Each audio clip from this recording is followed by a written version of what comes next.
Doctor Baba Saheb Ambedkar open university.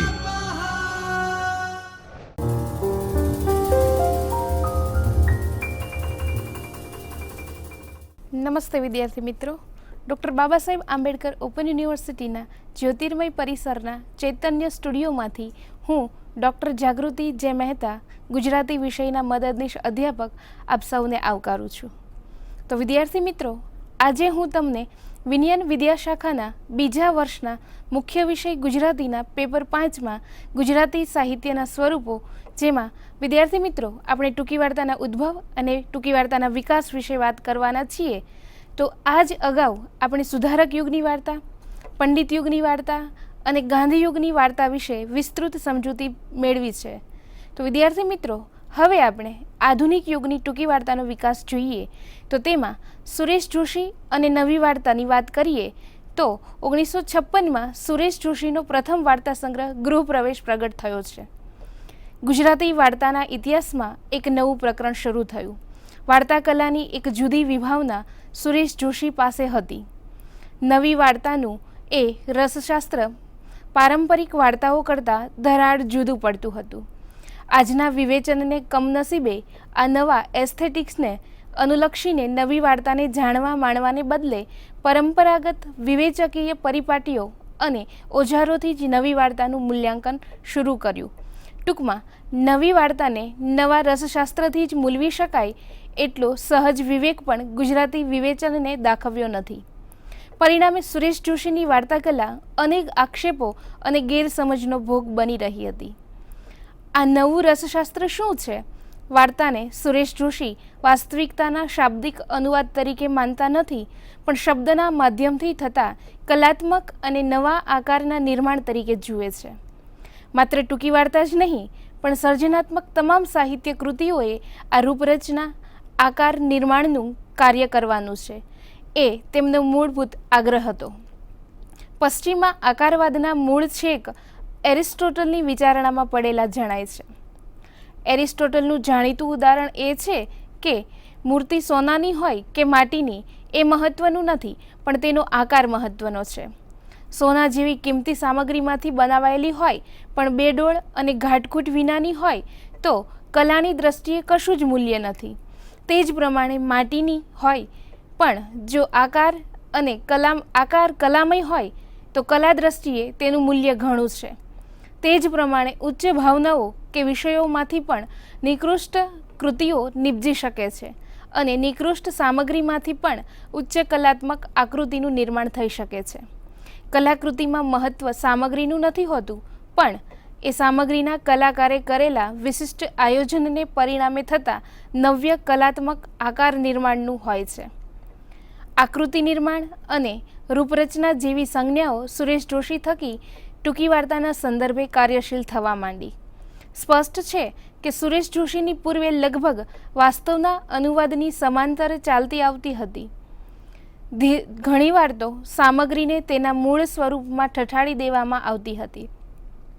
તેના રૂપાંતરની કશી ખેવના વાર્તાકારમાં નહોતી, એવી સભાનતા પણ નહોતી।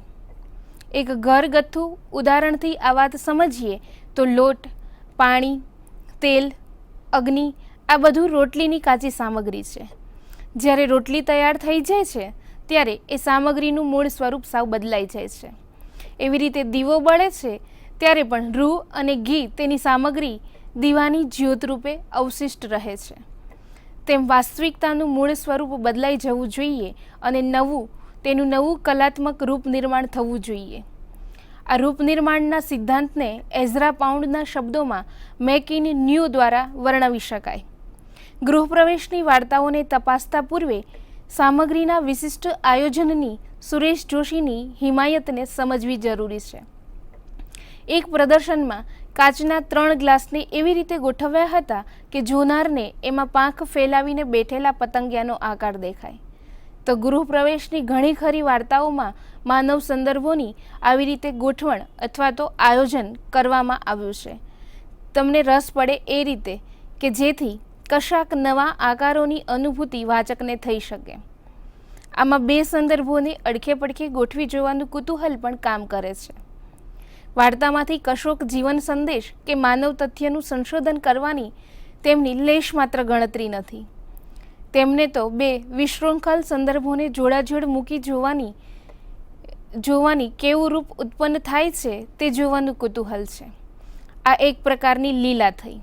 સુરેશ જોશીની વાર્તાઓ, ખાસ કરીને એમનો વાર્તા સંગ્રહ ગૃહ પ્રવેશ છે, તો એની આ પ્રકારની લીલામય અને કુતૂહલ મૂલક સર્જન પ્રવૃત્તિનું પરિણામ છે. આ પ્રકારની અડખે પડખે જોડાજોડ થતી ગોઠવણીને માટે ગુજરાતીમાં સન્નિધિકરણ શબ્દ પ્રયોજાયો છે. દાખલા તરીકે જન્મોત્સવ વાર્તા આપણે જોઈ શકીએ. એક તરફ શ્રીમંત પરિવારમાં ઇજનેરી વિદ્યા વડે યોજાયેલું કૃષ્ણના જન્મોત્સવનું દ્રશ્ય અને બીજી તરફ ભિક્ષુક પરિવારમાં થતા જીવતા જાગતા બાળકના જન્મનું દ્રશ્ય, એ બેનું તેણે સન્નિધિનીકરણ કર્યું છે. અને એમ જ બે અલગ અલગ ભૂમિકાએ આ બે દ્રશ્યો વિકસતા વિસ્તરતા જાય છે. આ સન્નિધિકરણમાં વિરોધ, વક્રતા અનાયાસે અનુભવાય છે. ટૂંકમાં આ સન્નિધિકરણની ટેકનિકનો વિનિયોગ છે તેને ગાંધીયુગી દિનજન વાત્સલ્ય સાથે સાંકળવાની જરૂર નથી. ડૉક્ટર સુમન શાહે યોગ્ય રીતે જ કહ્યું છે કે વિષયવસ્તુ કે વ્યંગ્ય કરતાં વધારે મહત્ત્વની વાત તે અહીં બે કથાનકોના સમાંતર છે તે સૂચિત નિર્વહણની વાત છે. સન્નિધિકરણ, પુરાણ કથાઓનો વિનિયોગ, પ્રતિકાત્મકતા, કપોળ કલ્પનાનું તત્વ અને સમયના વિવિધ પરિમાણોનું આલેખન સુરેશ જોશીની વાર્તાઓના વ્યાવર્તક લક્ષણો છે. વાસ્તવને બને એટલું વિગલિત કરીને તેને રસવીભૂત કરવાની તેમની નેમ છે. ઘટના તેમના મતે માત્ર એક સ્પ્રિંગબોર્ડ છે. ઘટના એક બહાનું છે. ઘટનાઓને બહાને વાચક લાગણીઓના અસીમ અપરિમેય વિસ્તારમાં ખાબકી શકે છે. ઘટના વડે જ ઘટનાનો છેદ ઉડાડી જાય એવી રચના રીતિનો તેમણે મહિમા કર્યો છે. તેમની અનેક વાર્તાઓમાં આ વિભાવના તેમણે ચરિતાર્થ પણ કરી બતાવી છે. જેના ઉદાહરણ જોઈએ તો દ્વિરાગમન, વાતાયન, કુર્માવતાર, એકદા નૈમિષારણ્ય આ એમના ઉત્તમ ઉદાહરણો છે. તો વિદ્યાર્થી મિત્રો, વિશેષ અભ્યાસ માટે તમારે વિશેષ વાંચન કરવું હોય તો સુરેશ જોશીના બીજા વાર્તા સંગ્રહો વાંચવા જોઈએ, જેમાં હું તમને થોડા વાર્તા સંગ્રહોના શીર્ષક આપીશ. જેમાં બીજી થોડીક, અપીચ, એકદા નૈમિષારણ્ય આદિ સંગ્રહો અભ્યાસ માટે લઈ શકાય છે. તો વિદ્યાર્થી મિત્રો, હવે આપણે ચંદ્રકાંત બક્ષીની વાર્તાઓને તપાસીએ તો ચંદ્રકાંત બક્ષીની વાર્તાઓ સમજવી અઘરી નથી, છતાં તેમને પણ સુરેશ જોશી જેવા નહીં કેટલાક ગૃહિતો વાર્તા કલા વિશે છે. તેમાંનું એક ગૃહિત એ છે કે સૌથી મહત્ત્વની વસ્તુ છે અનુભવ. માણસોનો, દુનિયાનો, વસ્તુઓનો, સ્થાનોનો સિદ્ધાંતો ઘડીને પછી એમનું પ્રતિપાદન કરવા માટે વાર્તા લખવા ન બેસાય. આ સિદ્ધાંતો ઘડાયા પછી વાર્તા લખવા ન બેસાય એમ કહેતા ચંદ્રકાંત બક્ષીએ વાર્તા કલા કરવા માટે અનુભવનો જે મહિમા કર્યો છે તે પણ સિદ્ધાંત જ ગણાય તેમ છે. બક્ષીએ ભલે અનુભવનો મહિમા કર્યો હોય, પણ એ અનુભવને સચોટતા અને વેધકતા અર્પવાનું કામ ટેકનિક અને આયોજનની વિશિષ્ટતાએ કર્યું છે. એ વાત તેમની ચોક્કસ કૃતિના પ્રત્યક્ષ વિવેચનથી જ જોઈ શકાય તેમ છે. ચંદ્રકાંત બક્ષીની વાર્તાઓનો પ્રભાવ તેમાંના પ્રચંડ ફોર્સને ભાષાબળને આભારી છે. અનુભવને પણ જો સમુચિત ભાષાનું માધ્યમ નહીં સાંપડે તો તેની ચોટદાર અનુભવની પણ દુર્ગતિ થાય છે. ચંદ્રકાંત બક્ષીની જ વાત, બક્ષીનો જ અનુભવ કોઈ કાચી પોચી ભાષા લખનાર વડે રજૂ થાય તો શું પરિણામ આવે તે અખતરો કરી જોવા જેવો છે. ટૂંકમાં એકલા અનુભવને જોરે વાર્તા જીતી જતી નથી. ભાષાબળ, આયોજનની ખૂબી, પરિસ્થિતિનું નિર્વહણ, નાટ્યાત્મકતા વગેરે પણ આટલા જ જરૂરી અંગો છે. ચંદ્રકાંત બક્ષીના વાક્યો શરણાગતિએ સીધા તેમના અભિપ્રેતને ધાર કાઢતા, વળ ચડાવતા આગળ વધતા હોય છે. જીવનની વક્રતાઓ અને તજન્ય કરુણતાઓનો આઘાતક રીતે સ્ફોટ કરી આપતી તેમની રચનાઓમાં બુઝુર્વા સમાજની તરાહો પરત્વેના કટાક્ષ અનિવાર્યપણે આવતા હોય છે. તેમની મીરા જેવી લાંબી ટૂંકી વાર્તાથી માંડીને ગુડ નાઇટ ડેડી જેવી અત્યંત ટૂંકા પટ પર લખાયેલી કૃતિઓ તેમણે આપી છે. તેમની અન્ય વાર્તાઓમાં તમે આવશો જેવી પ્રયોગશીલ રચના અને તે પણ સફળ રચના તેમણે આપી છે. ત્યારે રઘુવીર ચૌધરી કહે છે તેમ સુરેશ જોશીની અપેક્ષાએ ચંદ્રકાંત બક્ષીની તમે આવશો જેવી વાર્તામાં જાણે અજાણે સંતોષાય છે. રઘુવીર ચૌધરીએ સરસ વાત કરી છે કે લેખકની પોતાની કૃતિ એના દાવાનો છેદ ઉડાડતી હોય એવું પૂરા પર્વથી ચાલ્યું આવ્યું છે. યુવાન બુનીનની 100 રૂપિયા જેવી વાર્તાને જો તેમના અંતિમ વાક્ય અને શેષ કથાપટના વિરોધે સરખાવી નવી શૈલીની નવલિકાઓમાં સુરેશ જોશી પ્રશંસી શકતા હોય તો ચંદ્રકાંત બક્ષીની ગુડ નાઇટ ડેડીને પણ એ જ ન્યાયે પ્રશંસવી રહી. બીજી સોહાગરાતમાં પુનઃલગ્ન કરી ચૂકેલી સુમિતાના મનોસંક્રમણને તેઓ નિરૂપે છે તો ઓપરેશન ભુટ્ટો જેવી યુદ્ધકથાને પણ તેઓ રમ્ય બનાવી શકે છે. સ્પોર્ટ્સ વાર્તાના ગોવિંદ હજામના છોકરાને વાજુ વગાડવા આપતો કથાનાયક કહે છે કે વગાડ બેટા, આજની રાત બાપને ઊંઘવા નહીં દેતો. ગોવિંદ જરા હસ્યો. કેવું હસ્યો? તો કે તહેવારના દિવસે લાંબી બીમારીવાળા હસે એ રીતે હસ્યો અને એ બોલ્યો, ભાઈ છોકરો સાંભળતો નથી, બહેરો છે. તહેવારના દિવસે લાંબી બીમારીવાળો હશે તે ઉપમા બહેરા છોકરાને વાજુ સાંભળવાનો આગ્રહ. આ રીતના શૈલી અને આયોજનના વિશેષોથી ચંદ્રકાંત બક્ષીની કૃતિઓ પાસાદાર બને છે. તેની નોંધ તેમણે પોતે જ લીધી નથી. તો વિદ્યાર્થી મિત્રો, હવે આપણે વાર્તાકાર મધુરાય અને કિશોર જાદવની વાર્તાઓનો અભ્યાસ કરીએ. તો મધુરાએ વાર્તા લેખનનો આરંભ બાંશી નામની છોકરી વાર્તા સંગ્રહથી કર્યો છે. ત્યાર પછી એમણે રૂપકથા અને કાલસર્પ જેવા વાર્તા સંગ્રહો આપ્યા છે. આ સંગ્રહમાંની એકાધિક રચનાઓ રોજબરોજના ચીર પરિચિત વાસ્તવને વિગતવાર આલેખતી હોવા છતાં તેમાં જ પૂરાઈ રહેતી નથી, પણ કશાક માનવ તથ્યની વ્યંજના સિદ્ધ કરતી હોય છે. ઘટનાની સ્પર્શ ક્ષમતાને ક્ષીણ થવા દીધા વગર ઘટનાને પારદર્શક અને વ્યંજનાક્ષમ બનાવવાનું કામ તેમણે પાર પાડ્યું છે. બાંશી નામની છોકરી અને અમર વાતોડિયો નથી તેમજ સરળ અને શંપા જેવી વાર્તાઓમાં પ્રણય વૈફલ્યને એક વિષાદ સૂચક શબ્દની મદદ વગર સઘનપણે ઉપસાવ્યું છે. એ જ રીતે પૃથ્વી અને સ્વર્ગ જેવી રચનાઓમાં માનવ જીવનની સિસિફસ જેવી શાપિત સ્થિતિની વ્યંજના સાદ્યંત હળવાશના કાકુમાં થયેલા નિરૂપણથી સિદ્ધ થઈ છે. તો કાલસર્પમાંની નવા મુસલમાન અને શાહ શુક્લ અને સોમચંદ જેવી રચનાઓમાં પણ કરુણ ગંભીરને તેની સામેના હાસ્ય કટાક્ષના છેડે જઈને આલેખાયા છે. વિષય અને શૈલી કાકુનો આવો વિરોધ મધુરાયની વાર્તા કલાનો વિશેષ ગણી શકાય છે. વાચક આધારિત હાર્મોનિકા તેમના દેખીતા અર્થશૂન્ય સ્વરૂપને કારણે હાસ્ય પ્રેરે, છતાં શબ્દો અને તેની સાથે સંલગ્ન વાચકની સ્મૃતિઓના ઉદ્દીપનનો એક નવો પ્રયોગ તેમાં થયો છે. ઈટોના 7 રંગ અને હરિયા જૂથની કથાઓમાં એબ્સર્ડ અને ફેન્ટેસીનો આશ્રય લેવાયો છે. આમ મધુરાયની આગવી વિલક્ષણિકતા ધરાવતા વાર્તાકાર બની રહ્યા છે.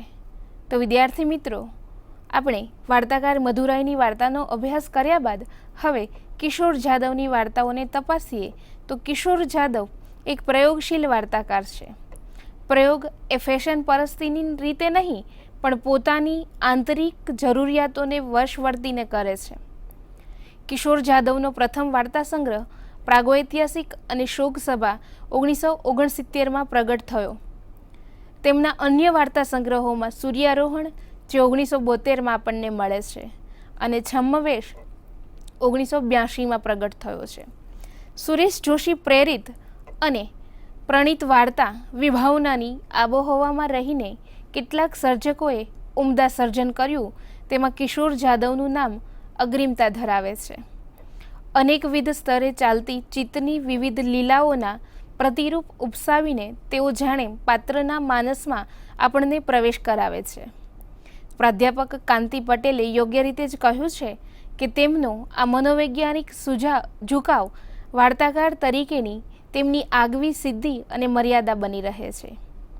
આગવી સિદ્ધિ એ અર્થમાં કે ચિત્તના પ્રદેશની તેમની આ સફર તેમને અચેતનને તાગવા તરફ લઈ જાય છે, અને મર્યાદા એ અર્થમાં કે વ્યવહાર જગતથી અતિરિક્ત આ ચૈતસિક જગતનું નિર્માણ એક જેવા લાગતા અનેક વિશ્વનું નિમિત્ત બને છે.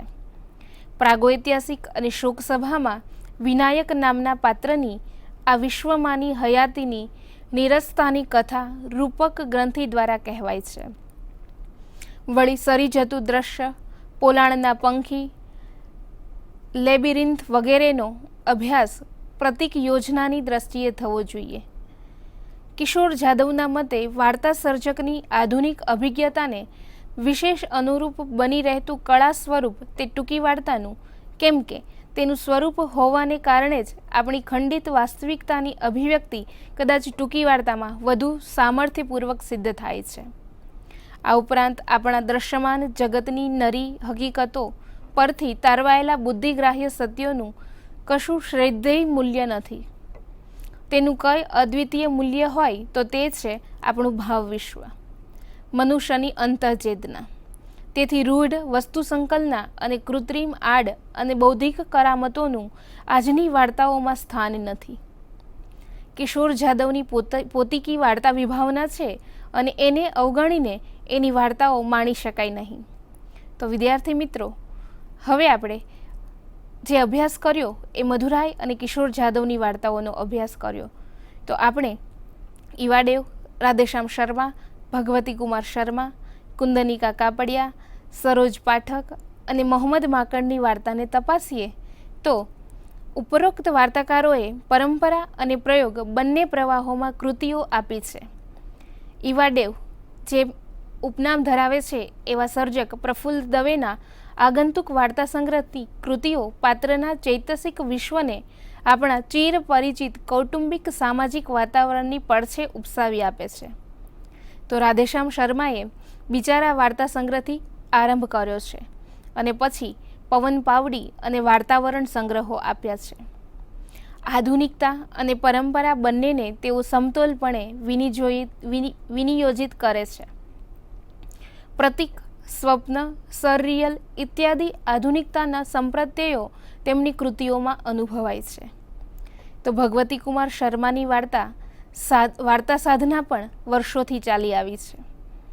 પ્રયોગ અને પરંપરા બંનેમાં તેઓ સક્રિય છે. તમને ફૂલ દીધાનું યાદ અને અકથ્યમાં તેમની વાર્તા કલાનો પરિચય પામી શકાય છે. તો સરોજ પાઠકની વાર્તા રચનાઓમાં વ્યક્તિ ચેતનાની સંકુલ ક્રિયા પ્રતિક્રિયાઓ કેન્દ્ર સ્થાને હોય છે. ન કૌંસમાં ન કૌંસ બહાર જેવી રચનામાં તે જોઈ શકાય છે. વેગેલી ભાષા અને સરળ સંવેદનાઓના આલેખનો તેમની રચનાઓને આસ્વાદ્ય બનાવે છે. તથાસ્તુ, વિરાટ ટપકુ તેમના નોંધપાત્ર વાર્તા સંગ્રહો છે. તો કુંદનિકા કાપડિયાએ સ્ત્રી હૃદયની કેટલીક માર્મિક ક્ષણોને કેન્દ્રમાં રાખીને વાર્તા સર્જન કર્યું છે. વધુને વધુ તેમનો સુંદર નોંધપાત્ર વાર્તા સંગ્રહ છે. ત્યારબાદ મોહમ્મદ માંકડની વાર્તાઓ સરળ શૈલીમાં લખાયેલી મળે છે. તેમાં કશું દુર્બોધ કે ક્લિષ્ટ નથી હોતું, છતાં જીવનના કોઈ અત્યંત માર્મિક તત્વને તેઓ મૂર્ત કરી આપે છે. તેમનું વાતમાં ના, તપ, ચોટ, ક્યારે આવશો વગેરે સંગ્રહોમાંની કૃતિઓ મધ્યમ વર્ગીય માનવીઓના સુખ દુઃખને કેન્દ્રમાં રાખીને રચાયેલી છે. વાસ્તવનો ભર્યો સ્પર્શ ધરાવતી હોવા છતાં વ્યક્તિની ચૈતસિકતાને તેની તમામ સંકુલતા સહિત પોતાની ઊંડાણમાં લેતી મોહમ્મદ માંકડની વાર્તાઓ સ્થૂળ પરિવેશને સાચવતી છતાં સૂક્ષ્મતમ કક્ષાએ પહોંચે છે. તો વિદ્યાર્થી મિત્રો, અહીં આપણે ઈવાડેવ, રાધેશ્યામ શર્મા, ભગવતી કુમાર શર્મા, કુંદનિકા કાપડિયા, સરોજ પાઠક, મોહમ્મદ માંકડની વાર્તાનો અભ્યાસ કર્યો. તો હવે પછી આપણે ઘનશ્યામ દેસાઈ, વિજય શાસ્ત્રી, ઉત્પલ ભાયાણી, હિમાંશી શૈલતની વાર્તાઓને તપાસીએ તો ઘનશ્યામ દેસાઈ સમકાલીન વાર્તાકારોમાં એમના ટોળું સંગ્રહથી પ્રખ્યાત થયા છે. તેમાંની ગોકળજીનો વેલો અને કાગડો રચના વિવેચકો વડે પ્રશંસા પામી ચૂકી છે. બાળ વાર્તાઓની પુસ્તિકાઓ પણ તેમણે આપી છે. તો વિજય શાસ્ત્રીના મિસિસ શાહની એક બપોર, અહીં તો હોવું એટલે હોવું ઇત્યાદિ, ઇત્તરેતર અને અસારે ખલું સંસારે વાર્તા સંગ્રહો પ્રગટ થયા છે. પાત્રને પરિસ્થિતિની ક્રિયાઓ તેમની વાર્તાઓનું નોંધપાત્ર લક્ષણ છે. વેગીલી સરળ શૈલી હોવા છતાં તેમાંની વ્યંજિત થતો ધ્વનિ માનવ જીવનના કશાક વિલક્ષણ રહસ્યનું વાચન હોય છે.